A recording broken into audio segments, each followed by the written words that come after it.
The great dragon Smog slumbers on a mound of gold.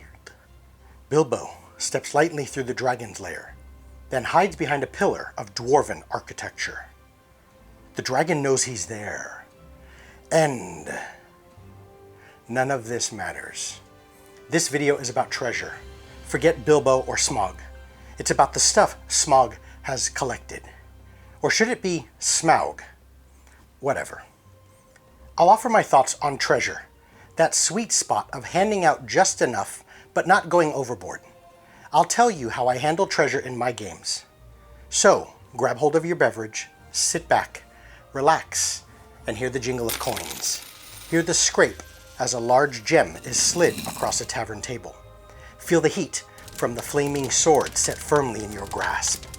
Let's talk treasure. Let's use my fondness for 5 bullet points to create a foundation for this video. I'll cover the following. How often should you reward treasure? Should treasure always be level appropriate, as in saving the very rare and legendary stuff only for higher level PCs? Should you look beyond the official books and or create your own treasure?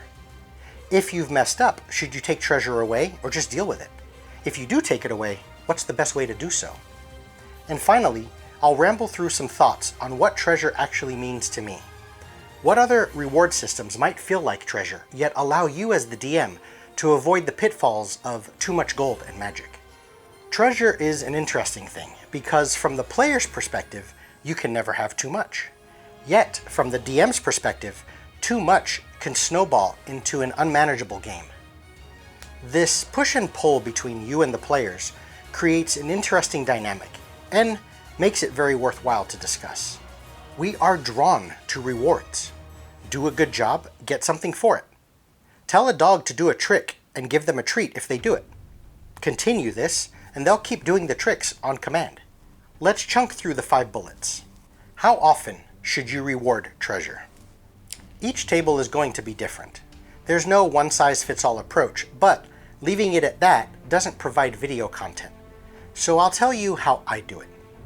I give treasure early and often. I sort of video game it. When the PCs fight a guy with a sword of fire and death, they'll have to contend with that sword of fire and death in combat. That sword of fire and death might be the sole reason why the encounter went from moderate to deadly. But the sword is there. Kill the bad guy and you can take the sword. In this sense, it feels very video gamey because you can see the weapon in the boss's hand as he stands there on the cliff. In this manner, the group can sort of anticipate these things. Did they hear about the legendary dwarven shield of power? Well, it's probably in the hands of some legendary dwarf. They'll start to think through 3 acquisition points. Either the shield is in the hands of some badass Duragar, or it's buried deep in the dwarven mines of Gurgle-Makarad, or it's wielded by the dwarven king, in which case the group will need to do something to gain the king's favor and earn that shield as reward. I'm not afraid to give my group treasure early on. I can hear your concerns now. What if you give too much and too quickly? Here's a good way to tackle this, and in doing so, it'll allow you to open up the floodgates, providing your PCs with so much treasure their eyes will turn gold. Allow your treasure to matter in many situations, but not every one. What does a +2 bow offer to the ranger? In combat, it offers a lot. It makes it easier for the ranger to hit, and when hitting, it deals more damage. Perhaps more importantly, it bypasses the resistances that creatures have when being hit by non-magical weapons. Beyond all of this, the bow might also signify something. That +2 bow signifies that the ranger wielding it has earned the respect and reputation of an elite group of elves. The wielder of that +2 bow can make a claim to the throne of the woodland realm. The bow might have other properties, functioning as a key to a secret dungeon. The bow is clearly awesome. Let's fast forward and pretend the ranger has this bow. We already know how awesome it is in all the situations just mentioned. During this session, the PCs confront a group of royal guard. They must convince the guard to let them into the royal chamber. The next major storyline hinges on the PCs gaining entrance with the king. Now, according to Campaign Design 101, You must have a backup plan. You must have something in place if the PCs don't gain access to the king. Here's the interesting part, as we bring it all together, related to the +2 bow. Don't allow the +2 bow to influence the interaction with the Royal Guard. A fight isn't going to happen, so the extra plus to hit and damage granted by the shiny new bow really doesn't matter. The Royal Guard have no clue who the elite group of elves are, and they don't care about the history of the bow. See, to these guards, they can give two shits about the bow the ranger's wielding. It may as well be a bent stick drawn back with rope. Therein is the sweet spot. It's been established that the bow is valuable in many instances, but if you have things in your game that are important, obstacles to overcome, NPCs to interact with, and storylines to weave through, that you can't just wave a magic item in front of, you'll be on the right track to feeling comfortable about handing out treasure. You don't want to make the rewards obsolete or remove their importance in the game. You simply want to give them appropriate effect and remind the players that though they have these wonderful items, it isn't an automatic win in all situations. I'll end this bullet with one more example. Give art objects platinum bars and sacks of gold as reward. Do so in quantities that would make Bill Gates jealous. Allow them to use all of that wealth. Let them buy some cool stuff, which doesn't necessarily have to be magic stuff. Let them use their newfound wealth to bribe or coerce a group of NPCs to take action. Then, stick them in a dungeon for 3 sessions. A dungeon that doesn't care how much gold they carry.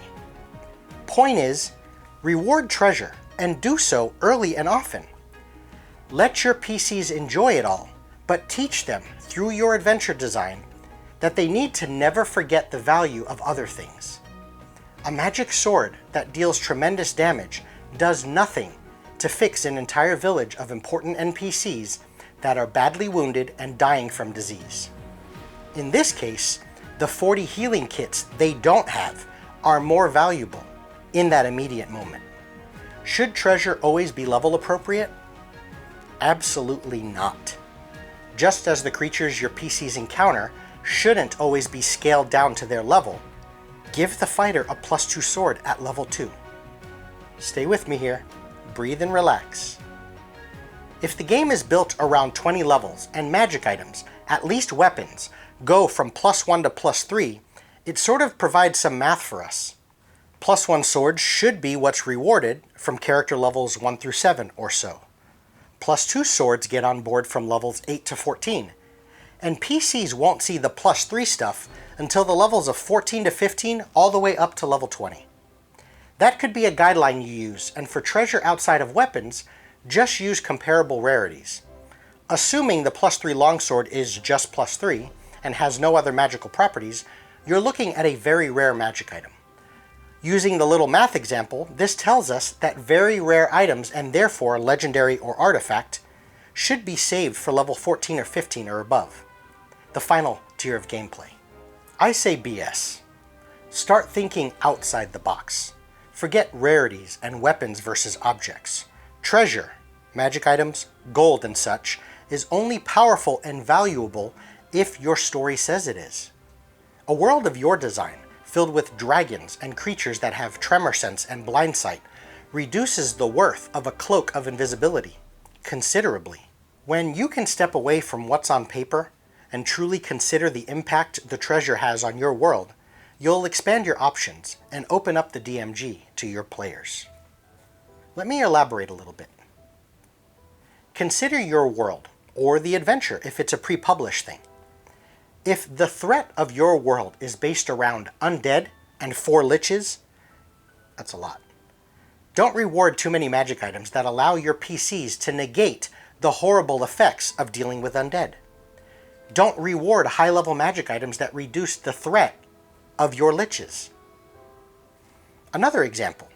If one of the most important regions of your game is a broken wasteland of difficult terrain, pools of acid, and 100-foot chasms, don't reduce the difficulty of that environment by offering magic items that allow teleportation and flight. If your game is 90% combat, you'll need to consider handing out magic weapons and armor. In a world that's full of politics, intrigue, and stealth, a +3 very rare Warhammer might not be as powerful as the uncommon Cloak of Elvenkind. Point is, there's no elegant solution. But so long as you consider the threats of your world and the feel that you're going for, you don't have to adhere to a strict level-appropriate reward. Should you look beyond the official books or create your own treasure? If you're a new DM, stick with what's in the books. Don't make your own magic items outside of some small trinkets, cool flavor stuff. For instance, you can create a magic quill and ink set that allows your wizard to reduce the time to copy spells into a book by half. It's cool and all, but hardly game-breaking. Again, you'll have to consider the points I've made so far. If your game is set in Hogwarts and everything is time-constrained, this quill and ink set might be a bit much. Remember, treasure, rewards, magic items, and such need to consider the world they live in order to be able to apply a level of rarity and level of appropriateness. Overall though, as a new DM, try not to make up some stuff. There's a snowball effect that can create chaos at your table because you don't quite know the game yet. Trust me on this one, and I've been at it for 4 decades, and I'm on my 6th campaign in 5th edition. I've made my own stuff, and didn't realize until later what sort of effects a custom magic item would have on my game. As a new DM, you're better served using what's already there, and spending your efforts on the things I've already mentioned. Figure out how to make all of the magic items in the DMG accessible to your players, and you'll have enough that you don't need to make any new ones. As a veteran DM that has a firm grasp on the rules, spells, class capabilities, and so on, have at it. Just think through the following. Are you making an item that breaks your world? A special custom-created cold weapon in Avernus is devastating. A custom-created blade of fire in Avernus, no big deal. You've messed up. Should you take treasure away, or just deal with it? If you take it away, what method ruffles the least feathers? This one is rough, and the each table is different applies more here than for any other bullet point. Some players, and notice I said players, get pissed when you take away their stuff. I mean, no one likes having their stuff taken away, but some players, I believe, take it too far. You'll lose the trust of the group and that player. There's no elegant solution here, but I'll offer the following. If you've gone off the rails and gave way too much stuff too quickly, you need to do something. I know I just spent all of this video time telling you screw level appropriate and give out loads of stuff, but perhaps you did so without considering the warnings that I gave, such as world appropriate and so on. I'll say this. It's devastating to know that rewards are destroying the group, the adventure, and the table, yet you do nothing about it. If a player has a magic item that clearly makes another character obsolete, do something. In doing something, do not give the obsolete player an equally powerful weapon. If you do, shit gets out of control quickly. Talk to the player, saying, you're clearly superior to every other character in all instances because of that weapon. Tell them you messed up. Give them something else and find a cool storyline moment to remove the weapon. You don't need to Rust monster it or have it stolen. Provide a situation where that player finally finds the brother they mentioned in their background. In an elaborate and emotional ceremony, the PC gifts the brother with their broken-ass weapon. Make the removal of the weapon feel epic. Sure, it might really suck, but D&D memories are created by the shitty moments as well as the great and wonderful ones. Here's another good one, which I've used. An item of too much power needs to be destroyed in order to resurrect a key NPC, or even better, a dead PC. The PC lost the awesome item, but in trading it for the life of a PC, it established some amazing gameplay moments for the remainder of the campaign. Point is, don't just sit there and deal with it, especially when you start to lose the table, as in other players. Don't deal with it if you have to constantly create content that specifically challenges the player with said magic item solely because they now have this magic item. Hopefully, you've thought through the stuff I've already mentioned, and you didn't go overboard to begin with. But if you did, and you messed up, fix it. It's no different than anything else in life. If you have an issue with someone, communicate and fix it. If you don't, you will lose sleep over that stuff. If you have an issue with something, address it, own up to it, and fix it. As to how you remove something, rust monsters and oozes and asshole creatures like that can do it, but don't just spring them on players because you're pissed about a character's magic hammer. If the PCs know they're going into rust monster territory, it doesn't sting as bad. The wrong way is when every fight that's supposed to be made of orcs turns into rust monsters. In this case, you're basically telling the group, I don't want you to have your shit anymore. As said with the gifting the weapon to the brother thing, try and create a situation where losing the item feels as epic as the moment when they gained it. Another thing you can try is theft, temporary loss. A key NPC or faction that you want the PCs to hate comes in and takes their stuff. If you have alert PCs, maybe straight out theft is not going to work. Maybe they're captured, and the guards and the kingdom claim their stuff until a trial releases them. In the theft or imprisonment department, take things away for a session or 3 and see how it stings. In this manner, you can decide to give it back if the player is pissed and can't get over it. Point is, and best case scenario, the few sessions without the powerful item might provide the time necessary for the player to simmer down, and it won't sting as much when you make it permanent. Beyond treasure, what other reward systems are there? As a DM, when you can think through this one, you'll be on the up and up of creating some amazing stories.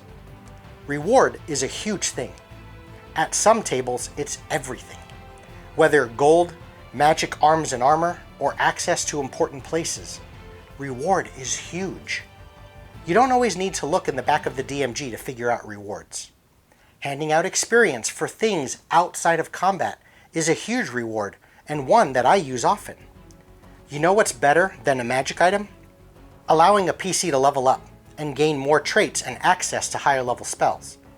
If the PCs overcome an obstacle, whether through clever skill use or by smashing the thing, reward them equally. In this manner, you don't need every fight to be resolved with death. You can present significantly more powerful enemies to your PCs because they know, so long as they get what they need, they'll be rewarded equally, even if they have to run from the fight. Winning doesn't always mean having to slay the beast. A few other quick blurbs. Reward sentimental items, non-magical things, a piece of art or portrait with a PC's now dead family members, a non-magical ring that used to belong to mom. Simple stuff that's taken for granted, like an aristocratic meal after a dungeon delve, a warm blanket and Arctic gear after a jaunt through the frozen north, when the PC suffered exhaustion due to extreme cold, an audience with a reclusive sorcerer that reveals all sorts of plot fillers. Reward access to a guild hall or specialized training group, which in turn provides the necessary roleplay for multiclassing.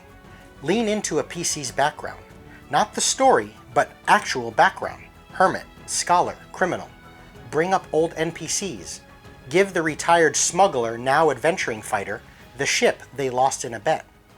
Rewards make players smile at the table and their characters smile in the game. You don't always need treasure to create smiles, but it helps.